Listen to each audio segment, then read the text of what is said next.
Morning, welcome back to our channel আনন্দের গল্প। তো সকাল অনেকক্ষণ হয়ে গেছে। ওহ বাবা, ঠেলা দিয়ে দিচ্ছে। তো এদিকে দিদি চা বানাচ্ছে। দিদি আমি বললাম ব্রাশ করিনি, আমি সেটাই তো ভাবলাম। তো এই যে সকালে জল খাবার হচ্ছে, আজকে পাউরুটি ছিল অনেকগুলোই। তো আমি দিদিকে বললাম যে তুই পাউরুটি সেকে দে, আমরা চা দিয়ে পাউরুটি খেয়ে ম্যাগি দেবো। আর আমার ম্যাগি খেতে খুব একটা ভালো লাগে না, কারণ হচ্ছে আমার ম্যাগিতে না অরুচি ধরে গেছে।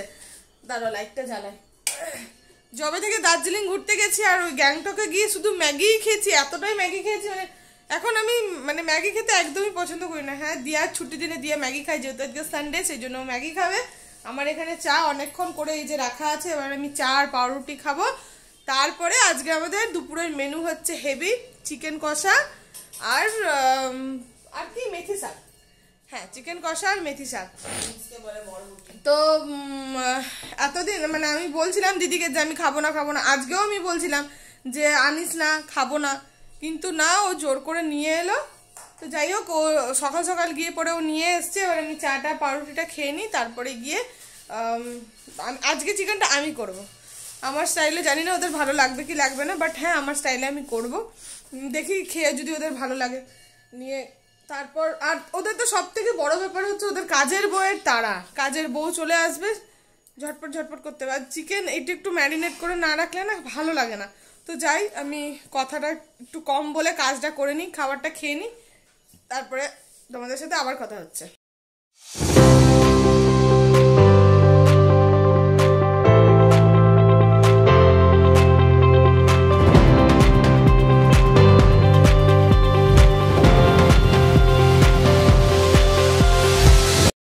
দিদি এদিকে মেথি শাক বসিয়েছে। তো দেখো মেথি শাকটা প্রায় হয়ে এসছে। এরপরে আমি চিকেন রান্না করব মেথি শাকটা হয়ে যাওয়ার পর। চিকেন হয়ে গেছে ম্যারিনেট করা। তো চিকেনটা আনা হলো, আনা হওয়ার পর চিকেন ম্যারিনেট করা হলো। এতক্ষণ 11টা বাজতে চলো, দিদি এখনো জলখাবার খায়নি। তো চিকেন ধোয়ার চক করে চিকেনও ধুলো। আর চিকেন যদি ভালো করে না দেওয়া হয় তো খুব বাজে স্মেল দেয়। তো সেই কারণে আমি সবার ঘরে চিকেন খাই না।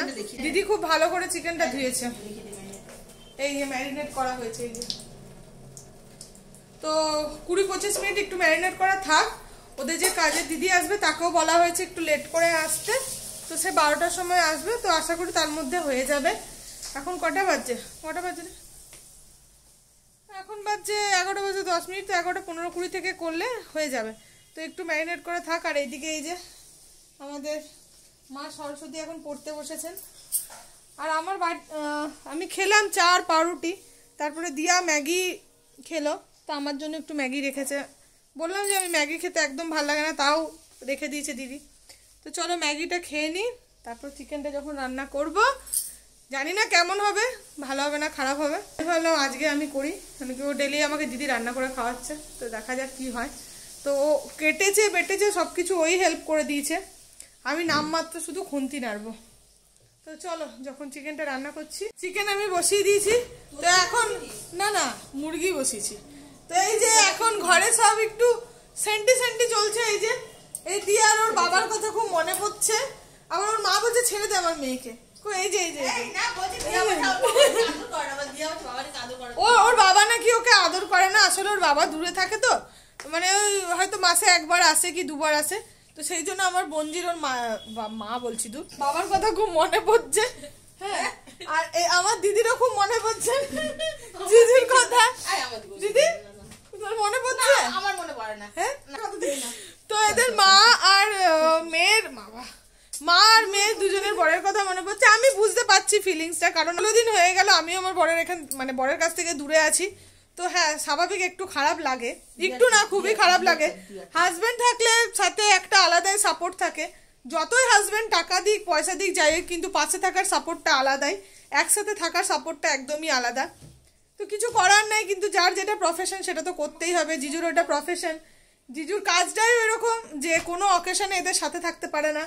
আর বাইরে ট্রান্সফার হয়ে গেছে, এখন দেখা যাক। দিদিদেরও ট্রান্সফার হওয়ার কথা চলছে, জানি না কতটা কি হবে।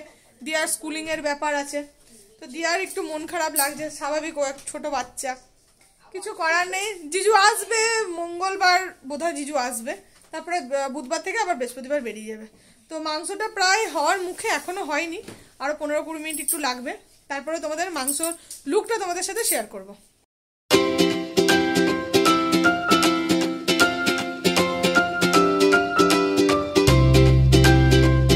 চিকেন রান্না তো হয়ে গেছে দেখলে, আর চিকেনটাও তো লাল লাল হয়নি, কালার দিয়েছিলাম মানে কাশ্মীরি লঙ্কার গুঁড়ো দিয়েছিলাম, কিন্তু যেহেতু দই দিয়েছি সেই কারণে কালারটা অতটা আসেনি। আর টমেটো দিইনি, যেহেতু দই দিয়েছিলাম সেই কারণে টমেটো দিইনি, তো সেই জন্য একটু সাদা সাদা দেখাচ্ছিল। জানি না খেতে কেমন হবে না হবে, বাট দিদি টেস্ট করলেও বললো ভালো হয়েছে, মন রাখার জন্য বলতে পারে। খাওয়ার সময় খেয়ে বলবো যে তোমাদের চিকেনটা কেমন হয়েছে। তো চলো স্নান করে নিই, 1:20 বাজতে চললো, স্নানটা ঝটপট করে নিই, স্নান করে পুজো করে নিই, তারপরে খাবারটা খাবো। আজকে লেট হয়ে গেছে, ডেলি লেটই হয় বসে বসে, তো আজকে একটু বেশি লেট হয়ে গেছে। তো যাই বেশি কথা না বাড়িয়ে কাজটা আগে করে নিই। তো স্নান হয়ে গেছে কমপ্লিট, এবার যাব পুজো করতে, যেটা করি ডেলি প্রত্যেকদিন স্নান করার পর পুজো টুজো করে আসি। আর এদিকে দিদি গেছে স্নান করতে, দিদি স্নান হয়ে গেলেই দিদি খাবার দিয়ে দেবে আমাদেরকে। তো যাই তাড়াতাড়ি পুজোটা করে নিই, ঠাকুরও না খেয়ে বসে আছে, পুজোটা করি, তারপরে দুপুরবেলায় খাওয়ার সময় তোমাদের সাথে কথা হচ্ছে, জিজ্ঞেস করবো ওদেরকে খাওয়ার সময় যে কেমন হয়েছে না হয়েছে। জানি না দিয়ার ভালো লাগবে কিনা, কারণ দিয়া এতটা মানে ননভেজ খেতে ভালোবাসে না আমার মতনই, তো জানি না ওর কেমন লাগবে। ওর মা রান্না করে, তো এবার আজকে আমি করলাম, জানি না। তো এই যে খাওয়া হয়ে গেছে আমার প্রায় কমপ্লিট। আর দিয়ে কেমন লাগলো? দারুণ দারুণ হয়েছে। দিয়া রানি ও ননভেজ খায় না, একদমই খায় না, তো অল্প করেই খেয়েছে। তো চলো খাবারটা খেয়ে নি, তারপরে কথা বলছি। তো খাওয়া দাওয়া হয়ে গেল, আর খাওয়া দাওয়াটা বেশ জম্পেশ হলো। মেথি শাকটা খুব সুন্দর রান্না হয়েছিল, আর চিকেনটাও মোটামুটি ভালোই রান্না হয়েছিল, খারাপ হয়নি। আমি ভাবলাম আমার বঞ্জির হয়তো ভালো লাগবে না, আমার বঞ্জিরও ভালো লেগেছে। আর এদিকে আমার দিদি এখন বাসন মাজছে। ও বাসন মাজে এই কারণে, কারণ কালকে ওর কাজের দিদিকে আসতে মানা করেছে, আমরা একটু বাইরে যাব, ওই হীরাকুদ ড্যাম্পে যাব, তো সেই কারণে সকাল সকাল যেতে হবে, তো সেই কারণে কাজের দিদিকে আসতে মানা করেছে, সেই কারণে ওই দুপুরের বাসনগুলো মেজে নিচ্ছে। রাত্রে যে কটা বাসন থাকবে ওগুলো মেজে ধুয়ে উঠিয়ে নেবে, আবার যেমন পরশু দিনের বাসন হয় তেমনি হবে। তো চলো খাওয়া দাওয়া হলো, হেভি জম্পেস, এবার একটা জম্পেস ঘুম দেবো। অন্যদিন ঘুমাই না, কিন্তু আজকে একটু ঘুমাবো, পেটটা খুবই ভরে গেছে। বিকেলবেলায় তোমাদের সাথে আবার কথা হবে।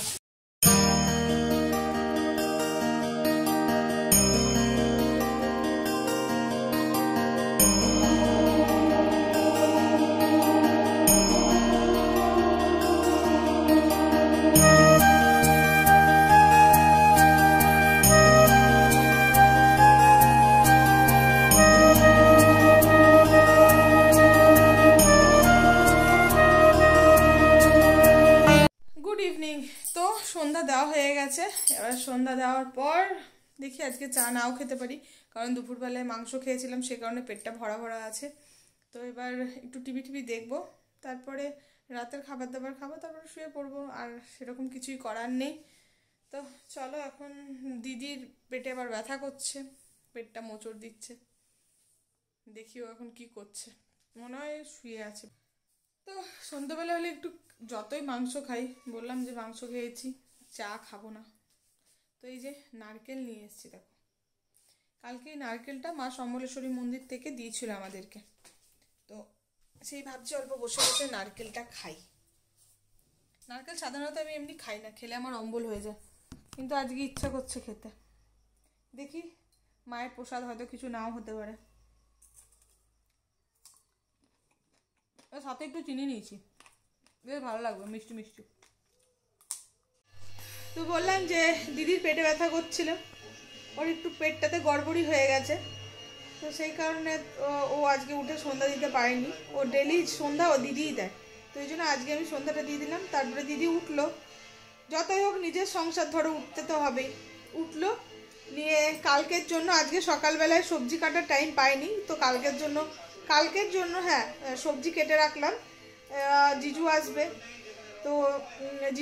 তো রান্না বান্না তো সব করবো, তো সেই কারণে একটু তাড়াতাড়ি সবজিগুলো কেটে রাখলে কি সুবিধা হয়।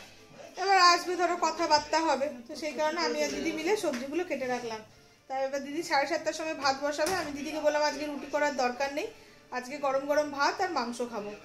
তো আমি রাত্রেবেলায় আমার রুটি ছাড়া একদমই মানে পোষায় না, আমার রুটি চাই রাত্রেবেলায়। তো দিদিকে আজকে বললাম যে থাক, রুটি করতে হবে না, যে ভাত বসিয়ে দিবি, তো রাত্রেবেলায় খাবো ভাত আর চিকেন। তো চলো ভিডিওটা আর বেশি বড় করবো না, আজকে সারাদিন তোমাদের সাথে কি করলাম না করলাম সমস্তটাই শেয়ার করেছি। কি কি করলাম, ঘরে রয়েছি, খাচ্ছি দাচ্ছি, বসে রয়েছি, এগুলোই তোমাদের সাথে শেয়ার করেছি। তো চলো, ভিডিওটা কিছু যদি ভালো লেগে থাকে ভিডিওটাতে লাইক করো, আর এখনো পর্যন্ত যারা যারা আমার এই চ্যানেলটাকে সাবস্ক্রাইব করনি প্লিজ আমার এই চ্যানেলটাকে সাবস্ক্রাইব করে দাও। তো চলো, তোমাদের সাথে আরও নতুন নতুন ভিডিও নিয়ে দেখা হচ্ছে। সবাই ভালো থেকো, সুস্থ থেকো। Good night.